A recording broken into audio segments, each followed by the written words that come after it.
நீதிமொழிகள் 14 புத்தியுள்ள ஸ்திரீ குடும்பத்தை கட்டுவாள் என்று சொல்லியிருக்கு. இந்த நாளில் அநேக ஸ்திரீகள், ஆண்கள் வேலைக்கு போயிடுறாங்க, காலையிலே போயிட்டு சாயங்காலம் வர்றாங்க. குடும்ப பெண்கள் நீங்க வீட்டுல அநேகர் இருப்பீங்க. நேரத்தையும் காலத்தையும் வீணடிக்காதீங்க. மொபைலை பார்த்து வீணடிக்காதீங்க. காலங்கள் இல்ல, அப்பாவுடைய வருகை வெகு சீக்கிரம். அதனால மனம் திரும்புங்க. தேவ சமூகத்துல மனம் திரும்பணும். ஆமென். கர்த்தர் யாரோ ஒருவருக்காக இன்னைக்கு என்ன பாரப்படுத்துகிறார்? இந்த காரியத்துக்காக நாம் ஜெபிக்காதபடி, வேதம் வாசிக்காதபடி, தங்களுடைய சொந்த காரியங்களுக்காக மொபைலை பார்த்து கொண்டு, டிவியில நாடகம் படம் பார்த்து கொண்டு, அப்படியே படுத்து தூங்கி கொண்டு அந்த நாளை முடிக்கிறவர்களாய் அநேகர் இருக்கிறோம். அப்படி இல்லை. அதற்காக நீங்களும் நானும் அழைக்கப்படல. தேவனால நீங்களும் நானும் அழைக்கப்பட்டிருக்கிறோம், தெரிந்து கொள்ளப்பட்டிருக்கிறோம். நான் உங்க மேல ஒரு திட்டம், உங்க மேல ஒரு நோக்கத்தை தேவன் வைத்திருக்கிறார். அன்பு தேவ பிள்ளையே, சும்மா ஏதோ அழைக்கப்படல. எதையாவது தேவனுக்காக வெற்றியுள்ள வாழ்க்கை வாழ வேண்டும்.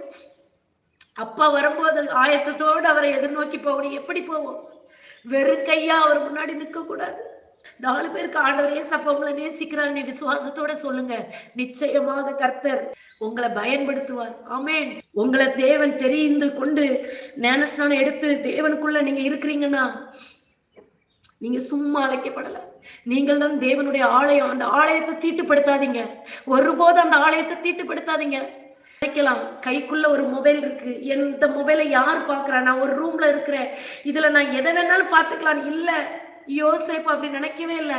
என்ன சுற்றி யோசேப்பு அந்த எஜமாட்டி நினைச்சா யாருமே இல்லைன்னு சொன்னா, ஆனா யோசேப்பு நினைச்சா என்ன பாக்குற ஆண்டவருடைய கண் மேல இருந்து பாக்குது என்று சொல்லி, இப்படிப்பட்ட பொல்லாங்குக்கு நான் எப்படி உடன்படுவேன் என்று சொல்லி. தேவ பிள்ளைகளே, இல்ல, தேவன் உங்கள் மேல எப்போதும் கண்ணோக்கமா இருக்கிறார். சோ நீங்க கூடி குறுகி நிற்க கூடாது. ஆண்டவர் வரும்போது திருச்சபையாய் நாம் அவரை எதிர்கொண்டு போய் அவரோடு மகிழ்ச்சியோடு நித்திய காலமாய் அரசாட்சி செய்வதற்காக தான் தேவன் உங்களை என்னை தெரிந்து கொண்டிருக்கிறார். இது நீங்களும் நானும் ஆயத்தமாக கூடிய இடம். எப்படி நாம் ஆயத்தமாகி கொண்டிருக்கிறோம்? அநேக நேரங்களில பெண்கள் ஒரு முடக்கப்பட்டவர்களாக ஒரு வீட்டுக்குள்ளே வீட்டு வேலை பார்த்துட்டு, அப்படி இல்ல, வீட்டுக்குள்ள இருந்தாலும் ஜெபிங்க, தேவ சமூகத்துல காத்திருங்க. உங்களுக்குரிய அழைப்பு அதுவா இருக்கலாமே. தேவ சமூகத்துல காத்திருந்து ஜெபிப்பது உங்கள் அழைப்பா இருக்கலாமே. ஊழியம் செய்கிறவர்களுக்காக, வேலை செய்கிறவர்களுக்காக, படிக்கிற பிள்ளைகளுக்காக, காலேஜ் போகிற வாலிப உள்ளங்களுக்காக, மிஷனரி ஊழியம் செய்கிற, நார்த் இந்தியாவில் ஊழியம் செய்கிறவர்களுக்காக நீங்க ஜெபிக்கலாமே. அது உங்க மேல கொடுத்த அழைப்பா கூட இருக்கலாம். அதுதான் விசேஷித்த அழைப்பு.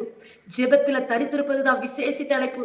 எனக்காக 1 மணி நேரம் விழித்திருக்க கூடாதா என்று சொல்லி இயேசு கிறிஸ்து சீசர்களிடம் கேட்டார். இன்று என்கிட்டையும் உங்ககிட்டையும் கர்த்தர் கேட்பது, விழித்திருந்து ஜெபம் பண்ணுங்கள். விசுவாசத்துல உறுதியாய் தரித்திருங்கள். ஜெபத்துல உறுதியாய் தரித்திருங்கள்.